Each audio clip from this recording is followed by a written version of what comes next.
नचाहेर भिज्नुपर्ने मौसम पनि हो। कहिले कहिले बाटोमा पानी पर्छ। त्यही काठमाडौँको मौसम कस्तो छ? काठमाडौँको मौसम पानी आउने जस्तो छ। हामीलाई यस्तो थियो केही पनि पर्दैन भन्ने भयो।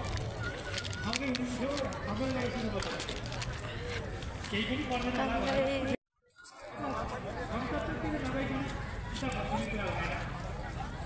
भन्ने कहाँ हो?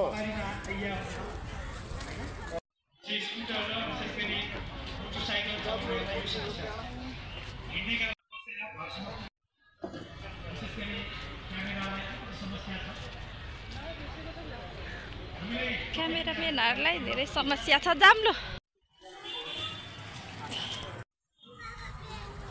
आज हामी अन्तर्राष्ट्रिय नेपाली सेफ सोसाइटी भित्र जाँदैछौँ।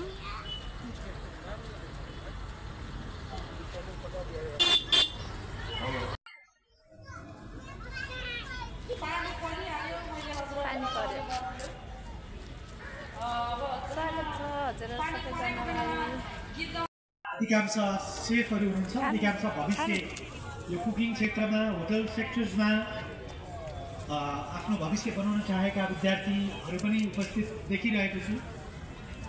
अधिकांश आधा आउने त्यो सङ्ख्या देखिरहेको छु।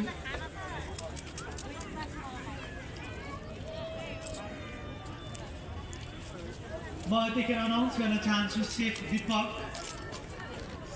दिपकज्यू यहाँ कहाँ हुनुहुन्छ? स्टेजमा आयोजकको तर्फबाट हजुरलाई बोलानी भएको छ। कृपया यहाँ आइदिन अनुरोध गर्न चाहन्छु। सेफ दिपक कार्कीज्यू। आदरणीय महानुभावहरू, मैले अघि सन्दर्भ जोड्दै थिएँ। तपाईँलाई यो परिवेश पनि जोडौँ। नेपालबाट पछिल्लो समय 10 देखि 15 वर्षको यो फेरिमा वैदेशिक रोजगारमा जाने नेपालीको सङ्ख्या दिन प्रतिदिन ठुलो सङ्ख्यामा छ। 10मा 20मा 100मा मात्रै सीमित छैन। हरेक दिन 1000मा मात्रै पनि सीमित छैन। 1500, 1800, 2000, 2500, कहिले कहिले त 5000 पनि नेपाली युवाहरू एकै दिन वैदेशिक रोजगारमा जाने क्रममा हुनुहुन्छ। नेपालको एयरपोर्ट प्रयोग गरेर होस् या भारतको बाटो प्रयोग गरेर होस् अथवा कुनै देशमा गएर स्थापित भएको कुनै व्यक्ति त्यो देशबाट अर्को देशको अवसर खोज्दै पनि गइरहेको परिवेश छ। जस्तै दुबईबाट, कतारबाट, साउदीबाट पनि अर्को देश गइरहेको परिवेश छ। मलेसियामै बसेको नेपाली पनि मलेसियाबाटै अर्को देश गइरहेको परिवेश छ। विशेष गरी सेफमा विशेष गरी यो पेसागत रूपमा चाहिँ खटिनु भएका प्रदान गर्न पछि गर्नुला भनेर पनि बस्नु भएको होला। सो यो चाहिँ तपाईँको इच्छाको कुरा हो। नाच्नका लागि इनर्जी चाहिन्छ। एकछिन संरक्षित गरौँ, केही छैन।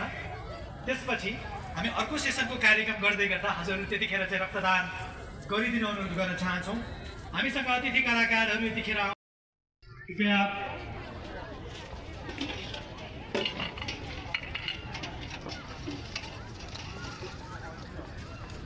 यो मायाको चिरो दिने क्रम रहेको छ।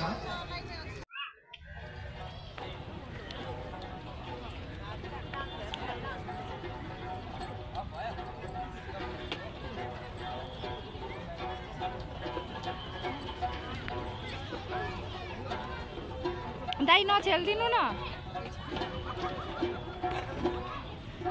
उ त अगाडिको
उपस्थित महानुभाव धन्यवाद।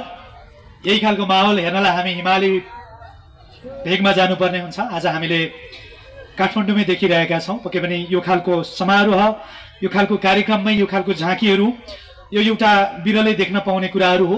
त्यसैले कृपया तपाईँले इन्जोय गर्नुभयो होला भन्ने आशा गर्छु। अब हामी चर्चित गायिका